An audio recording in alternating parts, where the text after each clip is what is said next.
নমস্কার দর্শক বন্ধুরা, আমি সুমন আপনাদের সাথে।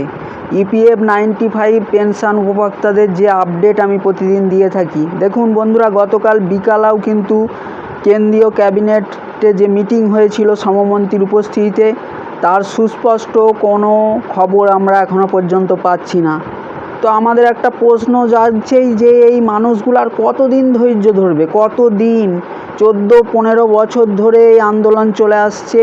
ইপিএফ 95 পেনশন হোল্ডারদের পেনশন বৃদ্ধি হোক। এবং মাননীয় অশোক রাউত মহাশয় তিনি যেভাবে আন্দোলন চালিয়ে আসছেন এবং তিনি বলেওছেন যতক্ষণ না এই মানুষগুলোর অ্যাকাউন্টে বা খাতায় টাকা যাচ্ছে আমি ততক্ষণ আন্দোলন চালিয়ে যাব। অসংখ্য ধন্যবাদ এই মানুষটাকে, কমান্ডার অশোক রাউত মহাশয়কে।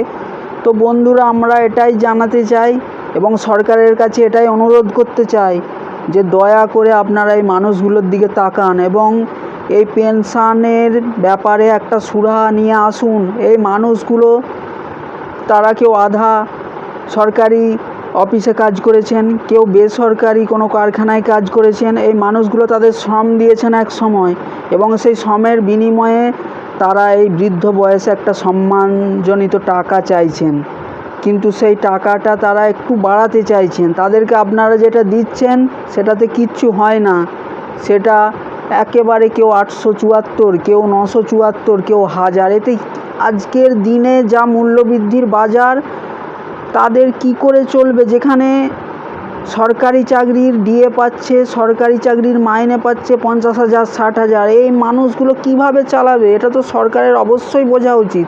এবং আমার তরফ থেকে কেন্দ্রীয় সরকারের কাছে অনুরোধ জানাবো যে এই ইপিএফ 95 পেনশন হোল্ডারদের যত শীঘ্র সম্ভব পেনশন বৃদ্ধি করুন এবং এই মানুষগুলোর কিছুটা সুরাহা দিন আর্থিক দিক থেকে। এই মানুষগুলো আর কতদিন এইভাবে চালাবে? তারা দীর্ঘ অপেক্ষা করে আছে, অপেক্ষার পর অপেক্ষা, কিন্তু একের পর এক মিটিং বৈঠক আমরা খবর পাই, আপনাদেরও জানাতে থাকি। যেটুকু আমাদের কাছে তথ্য আসে সেটুকুই আপনাদের জানাই, কিন্তু কালকের যে মিটিংয়ের এখনও কোনো সঠিক তথ্য খবর আমরা পেলাম না।